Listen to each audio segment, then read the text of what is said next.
நமது சித்தர் ஜீவன் யூடியூப் சேனலை லைக் பண்ணுங்க, கமெண்ட் பண்ணுங்க, ஷேர் பண்ணுங்க, சப்ஸ்கிரைப் பண்ணி பெல் பட்டனை அழுத்துங்க. நன்றி.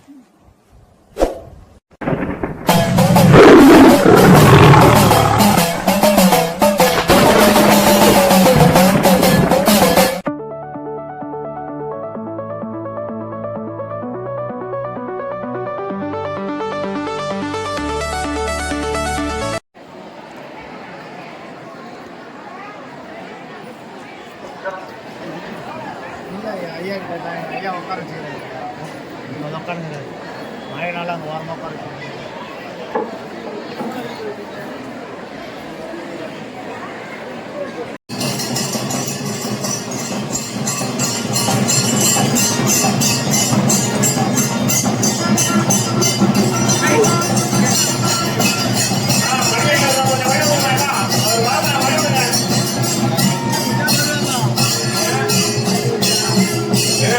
கொஞ்சம் வயதுமா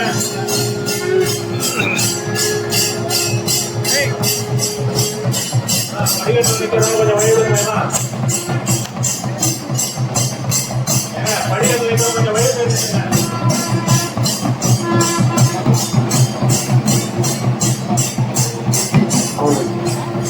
கொஞ்சம் அவருக்கு வழிவிடுங்க.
கொண்டிருக்கின்ற பரமேஸ்வரனாகிய வேதகிரீஸ்வரர் பெருமான்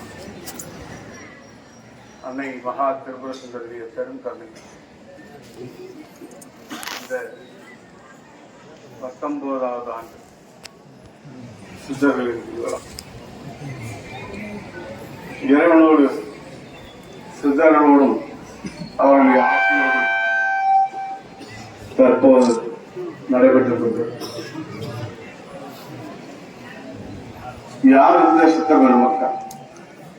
சித்தர்களுக்கும் நம்முடைய வேதகிரீஸ்வருடைய மலைக்கும் என்ன தொடர்பு? நம்மோடு வாழ்ந்து பயணித்து இந்த உலகில் எப்பொழுதும் உலக மக்களுக்கு நன்மையே செய்ய வேண்டும் என்கின்ற பெரும் கருணையினால் தன்னுடைய உடலை மகா யோக நிலைக்கு உட்படுத்தி மகா சித்தனாக எப்பொழுதும் அழியாத பேறு பெற்ற மக்களே சித்தபிரம. அந்த வகையில் அகஸ்திய பெருமான் முதல் சித்தனாக விளங்குகின்றார். அகஸ்தியர் அவருடைய பெருமைகளை பற்றி சொல்வதற்கு வார்த்தைகளே இல்லை. உலகத்தில் இருக்கின்ற அத்தனை நாடுகளிலும் அகத்தருடைய கால் தடம் பதியாத இடமே இல்லை என்பதுதான் உண்மை. இந்த உலகத்தில் கோடிக்கணக்கான எங்கிருந்த சித்தகங்கள் இருந்தாலும் பரமேஸ்வரனுடைய கருணையால் பரமேஸ்வரனுடைய திருமணம் நடக்கின்ற போது தென் திசை தாழ அந்த இடத்துக்கு அகத்தியனை அனுப்பி இந்த பூமியை நிலைபெறச் செய்த அற்புதமான நிகழ்ச்சி நடந்தது. திருக்கைலாயத்தில் திருமணமும் கொள்கை என்ற இந்த கஷேத்திரத்திலே அகத்திய முனியுடைய கால் தடமும் பதிய உலகம் சமநிலைப்பட்டதாக நம்முடைய ஆனந்தமயமா சித்த பெருமக்களுடைய கண்ணையா இந்த புராணமானது சொல்கிறது. ஒரு உலகத்துடைய புவியீர்ப்பு தன்மையை சமநிலைப்படுத்துகின்ற தன்மை வாய்ந்த மகாகுரு அகஸ்தியர் இன்றைக்கு மலையிலே இந்த நாளில் அவர் தோரக்கோடு சேர்ந்து பூஜிப்பதாக இல்லை. சித்தர்கள் எதற்காக இறைவனை பூஜிக்க வேண்டும்? ஆண்டுக்கு ஒரு முறை சித்தர்கள் இந்த மலையில் தோன்றி இறைவனை பூஜிக்கிறார். அவ்விதம் பூஜிக்கும் போது பெரும் கருணை கொண்டு இங்க இருக்கின்ற மக்களுக்கெல்லாம் நன்மைகள் செய்ய வேண்டும் என்கிற எண்ணத்தில் இவர்கள் வருகின்ற நாளையும் நேரத்தையும் நமக்கு அறிவிக்கிறார். ஜீவநாடிகள் என்பது எழுதப்பட்ட ஓலைச்சுவடியில் இருந்து வழிவழியமாக தோன்றுகின்ற எழுத்துக்கள் மூலம் செய்திகளை சித்தர்கள் உரைக்கிறார். எத்தனையோ கோடி மாந்தர்கள் இருந்தாலும் இந்த நேரத்தில் இத்தனை நபர்கள் மட்டும் இத்தடத்திலே இருக்க வேண்டும் என்று அவர்களால் நிர்ணயிக்கப்பட்டிருக்கிறது. சித்தகங்களை எல்லாம் நாம் பார்க்க முடியுமா என்று எல்லோரும் கேட்பார். நாம் பார்ப்பதை விட அவர்கள் நம்மை பார்க்கிறார்கள். அதற்குத்தான் நம்மை இந்த தருணத்திலே அழைத்திருக்கிறார். இங்கே இருக்கின்ற மக்களுடைய உள்ளங்களில் பல ஆயிரக்கணக்கான எண்ணங்களும் கவலைகளும் இருக்கு என்பது நான் அறிந்திருக்கிறேன். சொல்ல முடியாத சில சங்கடங்களை எல்லாம் வைத்திருக்கின்ற மக்கள் இங்கே இருக்கிறார். பிறந்து விட்டோம், பிறந்த இந்த வாழ்க்கையை எப்படியாவது கரையேற்றி தன் மக்களையும் தான் சார்ந்த குடும்பத்தையும் காப்பாற்ற வேண்டும் என்கின்ற எண்ணமே அதிகமாக வரும் காலகட்டத்தில் தர்மமானது மெல்ல மெல்ல குறைந்து வருவதால் எப்படித்தான் பொருள் செலவு செய்தால் இருக்கின்ற நிலையிலிருந்து எங்களால் மீள முடியவில்லை என்று சொல்கின்ற மக்கள் தான் இந்த கிரிவலம் எப்படி சிறப்பானது என்பதை பற்றி விளக்குகிறோம். மௌன கிரிவலத்துக்கு மிகப்பெரிய சக்தி உண்டு. அதுவும் மலை மீது விட்டு இருக்கின்ற பரமேஸ்வரனுடைய கருணையினால் கூடியிருக்கின்ற இந்த நேரத்தில் அமைதியாக கிரிவலம் பெறுதலும் உங்களுடைய ஒவ்வொரு அடித்தளத்திலும் இறைவனை எண்ணி நடக்கின்ற போது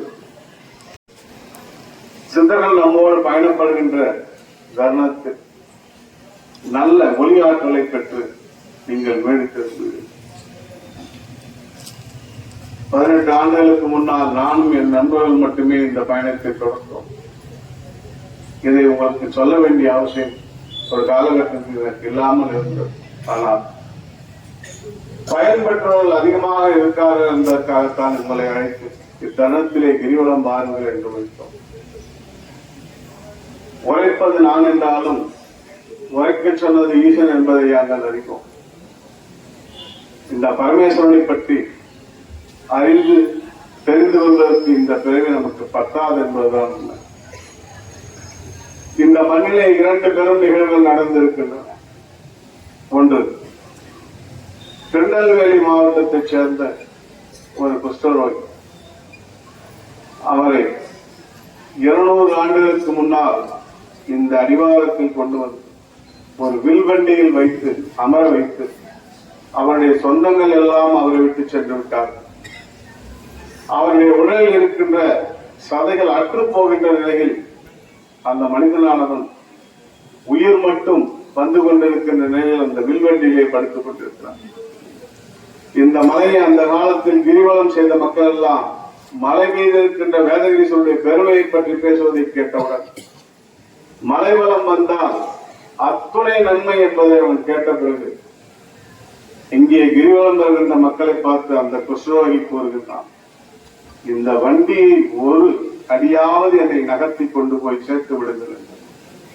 உங்களை போன்ற பெருமக்கள் தான் ஒவ்வொரு அடியாக அந்த வண்டியை இழுத்து கொண்டு போனார்கள். அந்த ஆத்மாவும் வேதகிரீஸ்வரனை படுத்தபடி உயிர் அற்று போகின்ற நிலையில், தொழுநோய் முற்றிய நிலையில் வேதகிரீஸ்வரனை படுத்தபடி வலம் வந்த ஸ்தலம். ஆனால் இந்த ஸ்தலத்தில் கணவன் அந்த தொழுநோயாளி கிரிவலத்தை முடிக்கவே இல்லை. ஆனால் அவனுடைய கருணைக்காகவும் அவனுக்கு மீது மனம் இறங்கி பரமேஸ்வரன் அவனுடைய குஷ்ட நோயை சரி செய்து மீண்டும் நடமாட வைத்த ஸ்தலம் இந்த ஸ்தலம்.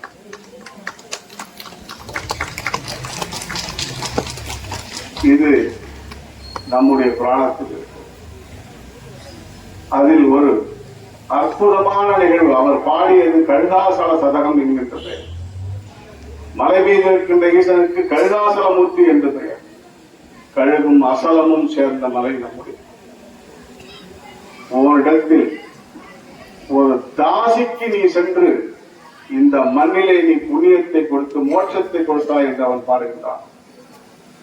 நான் நிற்கின்ற இடத்துக்கு நேரெதிராக இருப்பது முத்திரை நல்லாம் இருக்கும் என்கின்ற ஒரு பகுதி இன்றைக்கும் இருக்கிறது. அந்த பகுதியில் இருக்கின்ற என் அன்பு சொந்தங்கள் அனைவரும் என்று சுவாமியை தோல் மீது தூக்குகின்றபடியை செய்கிறார்கள். அந்த இடத்தில் ஒரு பெண்மணி பிறந்து அவள் தினமும் மலைக்கு சென்று இறைவனை வழிபட்டு இருக்கின்ற நேரத்தில் தொடர்ந்து 1 வார காலம் மழை பெய்ததால் இறைவனை காண முடியாமல் தன் வீட்டு முற்றத்தில் அழுது உணவருந்தாமல் நான் உயிரோடு இருந்தால் உன்னை காண்பேன் என்று புலம்பும் போது அவருடைய வீட்டுக்கு சென்று வேதகிரீஸ்வரர் பெருமான் முற்றத்திலே காட்சி கொடுத்தான். அப்படிப்பட்ட பெருமை வாய்ந்த சுவாமி. இந்த சுவாமியை பற்றி அந்த குஷ்டரோகி என்ன சொல்லியிருக்கிறார் தெரியுமா? பாதி பாட்டு தான் நீங்க பாடுனீங்க, உடனே நீ முற்றத்துல போய் காட்சி கொடுத்துட்டு வேதகிரீஸ்வரான்.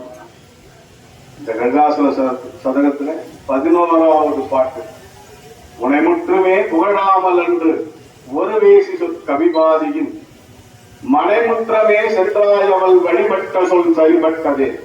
அவள் வழிபட்டாலே அந்த சொல் சரிபட்டு போச்சு. என்னை முற்றுமே வஞ்சிப்பது இதயத்திலே தயவில்லையோ. சுவாமியை பார்த்து கேட்கிறான், என்ன வஞ்சிக்கிறிய வேதகிரீஸ்வரா, உன் இதயத்துல தயவில்லையா? கனைமுற்றமே மணிமுற்றமே கழுதாசலா கழுதாசலா. பாடினவன நோயெல்லாம் தீர்ந்து போய் ஒரு குஷ்டரோகிக்கு கடைசி காலங்கள்ல நம்பி கிரிவலம் வந்த ஒரு மனிதனுக்கு குஷ்டரோகத்தை நீக்கிய பெருமான் உங்க பிரச்சனையை சரி பண்ண மாட்டாரா? பாதி ராத்திரியில சித்தர்கள் அனுகிரகத்துக்காக நாம வந்து நிற்கும் போது இந்த மேல இருக்கக்கூடிய கழுதாசல மூர்த்தி நமக்காக கருணை கொண்டு இங்கே கூடியிருக்கிற எல்லாருடைய மனங்களும் இருக்கிற துன்பங்களை எல்லாம் இறைவன் சரி செய்யணும்னா இது பிரார்த்தனை தான்.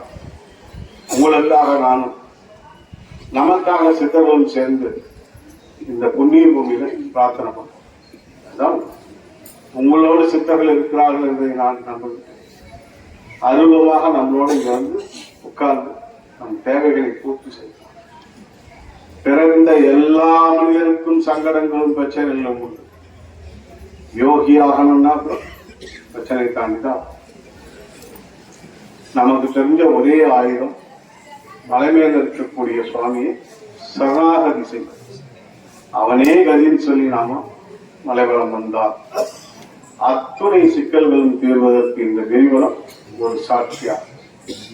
போன ஆண்டு வீல் சேர்ல வந்த ஒரு அம்மா கர்லேஷா டாக்டர் 11 நாள்ல சரியா எங்க பார்த்தோம். இதே கிரிவலத்துல வீல் சேர்ல சுத்திட்டு வந்தோம். எதுக்கு இதை சொல்றேன்னு சொன்னா, மிகப்பெரிய பாக்கியத்தை நமக்கு சுவாமி இந்த மலையில கொடுத்திருக்கிறார். அதனால இந்த பாக்கியத்தை நம்ம சரியா பயன்படுத்தணும். யோகிகள் நம்மளோட இருக்கிறாங்க. கோரக்கர்ல இருந்து அஷ்டமா சித்திகளை பெற்ற மகா யோகிகள் எல்லாரும் உலகம் நஷ்டாங்க. பரம பவித்திரமான பூமி இந்த பூமி. இந்த பூமியில நாம எல்லாம் பிறந்ததே பெரிய பாக்கியம். இப்படிப்பட்ட இந்த புண்ணியமான நேரத்துல சித்தர்கள் ஆண்டுக்கு ஒரு முறை, நீங்க நிறைய கேள்விப்பட்டிருக்கீங்க, குரு பூஜை நடக்கும் சித்தருடைய சமாதியில. அவங்க இறந்த முக்கியமான நாள்ல குரு பூஜை பண்ணுவாங்க. ஏன் அந்த நாளை தேர்ந்தெடுக்கிறாங்கன்னா, அவங்க அந்த ஒரு வருஷத்துல திரும்பவும் அந்த குரு பூஜை ஏற்றுக்கிறதுக்கு அங்க வராங்க. இதே மாதிரிதான் மலை மேல 7 ஜீவ சமாதிகள் போராட்டம் இங்க இருக்கிறதா நம்முடைய நாடில் நம்முடைய வேதநீஸ்வர மகாத்மியத்தில் இருக்கான ஆதாரங்கள். இந்த ரகசியமான விஷயங்கள் மேல நடக்கும் போது அவங்க சூட்சமா இங்க வந்து 15 நிமிஷம் எல்லாம் கேட்கறாங்க. 5 நிமிஷத்துல எப்படி சாமி சுத்த முடியும்? அது அவங்க சுத்தர நேரம். அந்த நேரத்துல எங்கேயாவது ஒரு இடத்துல நீ இருந்தா அதுதான் அந்த நேரத்தை நம்ம சொல்றோம். அதுக்காக நம்ம வேகமா ஓடணும்ன்ற அவசியம் எல்லாம் கிடையாது. அந்த நேரத்துல ஒரு நொடி நீ நின்னா போதும். நீ பேசினா அவங்க பேசுறத உன்னால கேட்க. நீ அமைதியா இருந்தா உன்னை தாண்டி போறது நீ உணர முடியும். இதுதான் நிதர்சனமான ஒரு உண்மை. அடுத்து ஒரு முக்கியமான 3 தகவல்கள் நான் இந்த கிரிவலத்தில் உங்களுக்கு சொல்லணும்னு நினைக்கிறேன்.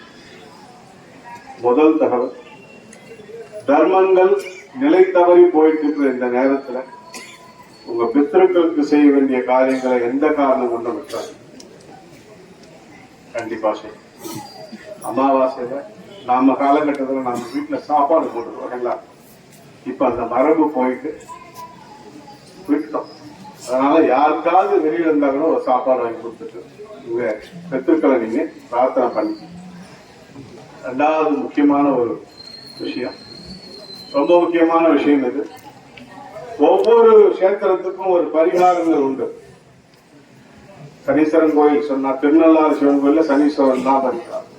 நவகிரக கோயில நவகிரகங்கள் தான் பரிகாரம்.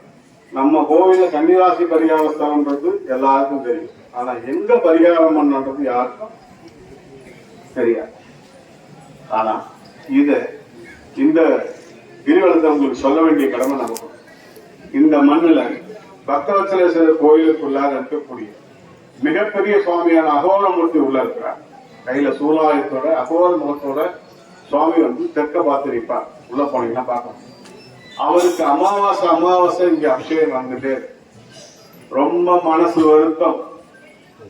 எதிரியால ஏமாற்றப்பட்டு நம்பிக்கை துரோகத்தை கவிச்சிட்டு இருந்தனா அவர் முன்னாடி போய் உட்கார்ந்து ஒரு வார்த்தை, அடுத்த நிமிடம் உன்னுடைய குறைகளை எல்லாமே தீர்க்கக்கூடிய பரமேஸ்வரன் இருக்கிற கஷேத்திரம். இப்போதைக்கு கீழ்கோயில அகோரமூர்த்தி அவர் அமாவாசையில போய் தரிசனம் பண்ண அங்க நீங்க பிரார்த்தனை பண்ணீங்கனாலே போதும். கிரிவலமும் ரொம்ப முக்கியம். இன்னொரு செய்தி சொல்லணும். ஒரு சங்கடமான செய்தியா தான் இது இருக்கும். இருந்தாலும் இது சொல்ல வேண்டிய காலகட்டம். போன கிரிவலத்தில் நாம கண்டிப்பா முருகனுடைய ஆட்சி தொடரும்னு சொன்னோம். முருகப்பெருமான் தான் இது எல்லா வழிபாடுக்கும் பிரசித்தியா இருக்குன்னு சொன்னோம். அதே மாதிரி எல்லா இடங்களிலும் முருகர் கோயில வழிபாடுகள் அதிகமாயிட்டு வருது. இந்த கஷேத்திரத்துல இந்த மலையில ஒரு சின்ன நிகழ்வு நடக்க போகும். இந்த மலை மீது இருக்கக்கூடிய சுவாமியுடைய வடபாகத்துல ஒரு நிலச்சரிவு ஒன்று தோன்றும். ஒரு மண் சரியும். எப்ப அந்த மண் சரிதோ நமக்கு அது இன்டிமேஷன். நம்ம மலையில திருவண்ணாமலை நம்ம பார்த்தோம். மலை மிகப்பெரிய மலை, அதுல மண் சரிவு வந்ததே இல்லை பார்த்துட்டோம். ஆனா திருக்கழுகுன்றத்துல ஒரு மண் சரிவு வரும்போது நீங்க எல்லாருமே தர்மத்தை நோக்கி பிரார்த்தனை நிச்சயமா பண்ணணும். இது ஒரு மிக மிக முக்கியமான நிகழ்வு. எப்போனாலும் நடக்கும். நமக்கு தேவை நாம சுவாமியை பூரணமா நம்பி கிரிவலம் வரணும். சுவாமிக்கான எல்லா தர்மங்களையும் நாம செய்யறது இதுதான் நமக்கான. முடிந்தால் அமாவாசை அன்னைக்கு கீழே போய் சுவாமியை பாருங்க.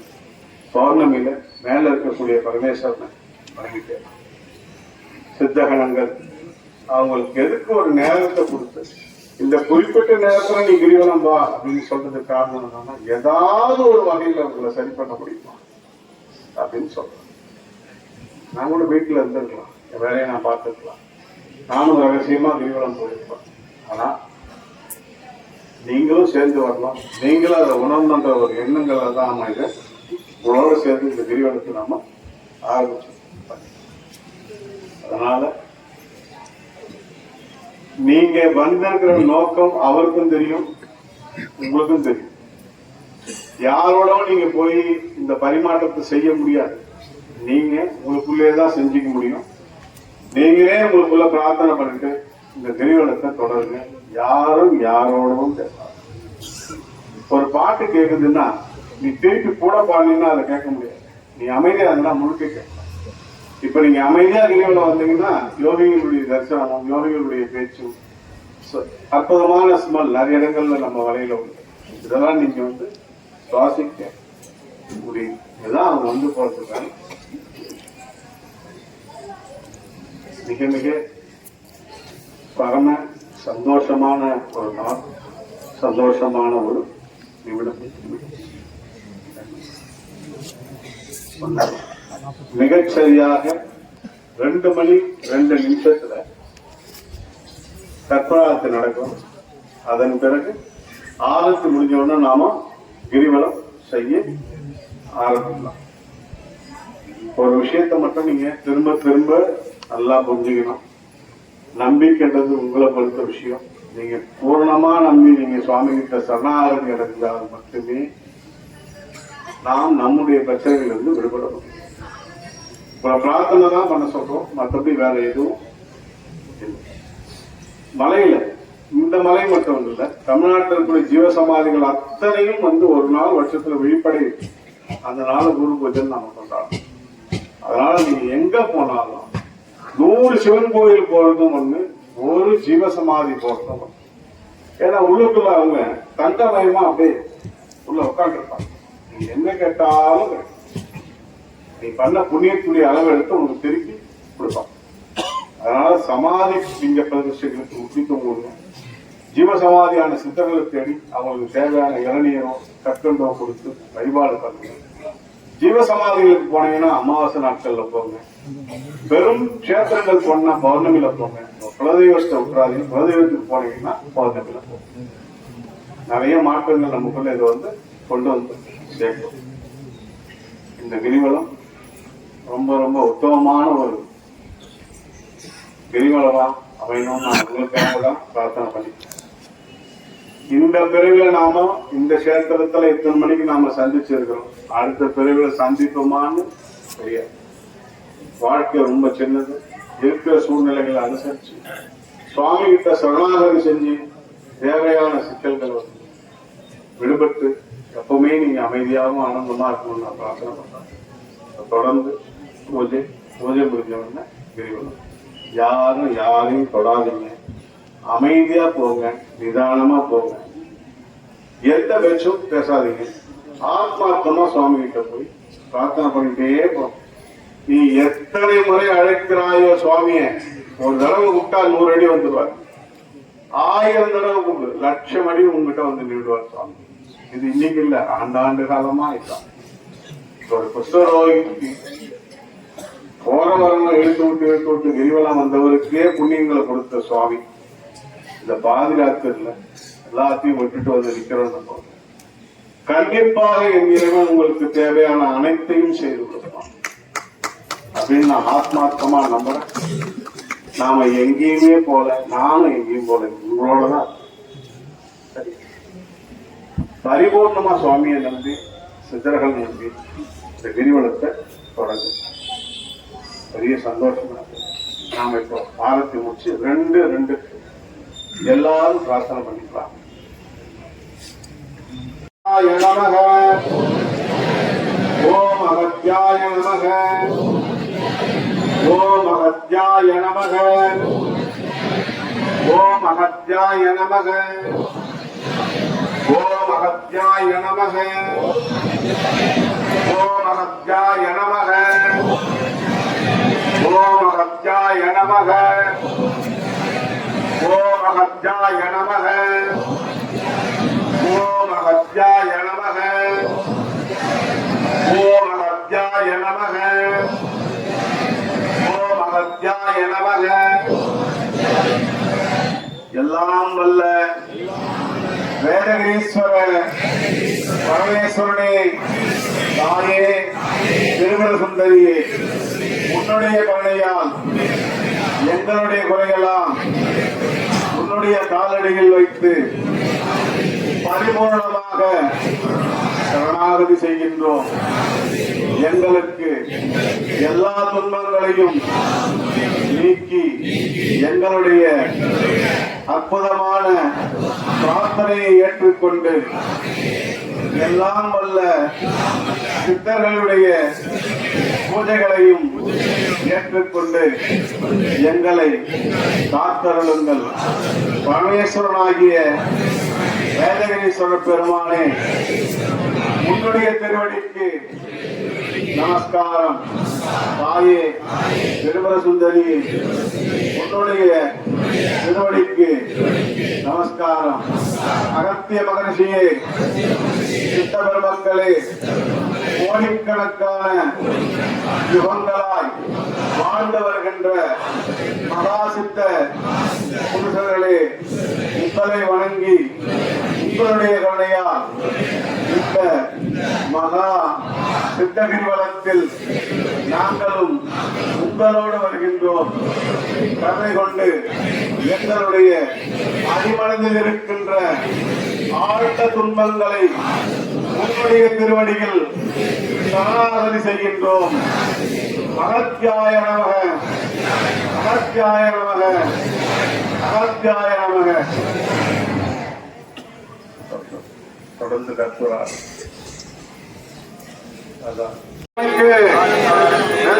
பெருமானுக்கு, திருபுர சுந்தரிக்கு, திருபுர சுந்தரிக்கு, திருபுர சுந்தரிக்கு, சித்த பெருமக்களுக்கு, சித்த பெருமக்களுக்கு, சித்த பெருமக்களுக்கு, அகத்திய பெருமானுக்கு, கோரக்க பெருமானுக்கு, லோகமுத்ராதேவிக்கு, கோடிக்கணக்கான சித்தருக்கு, எல்லாம் வல்ல சித்தருக்கு, பரமேஸ்வரனுக்கு, மகாயோகிகளுக்கு, எல்லாம் வல்ல சித்தனுக்கு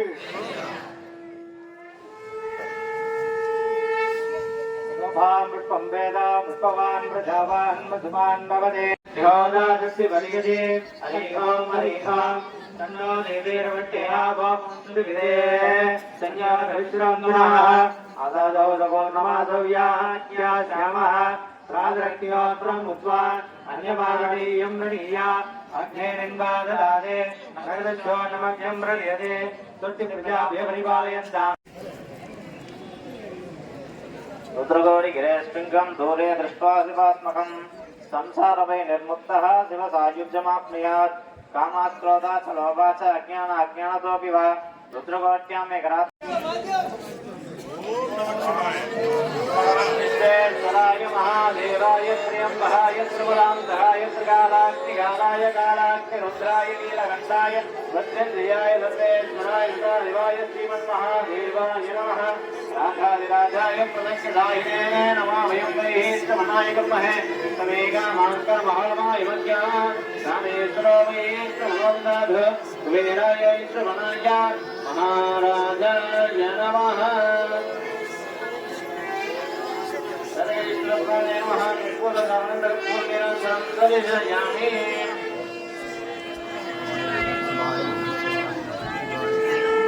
ஓம் நம சிவாய, ஓம் நம சிவாய, ஓம் நம சிவாய, ஓம் நம சிவாய, ஓம் நம சிவாய.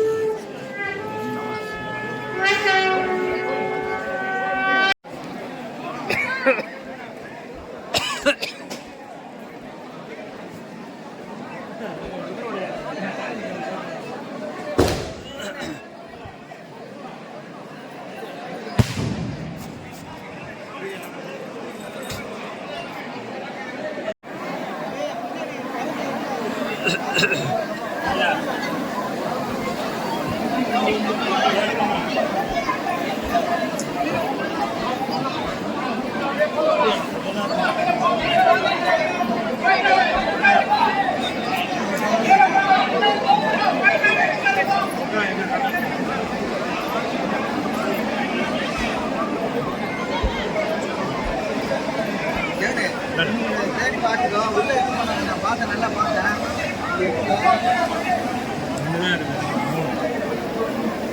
Number 2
Thank you.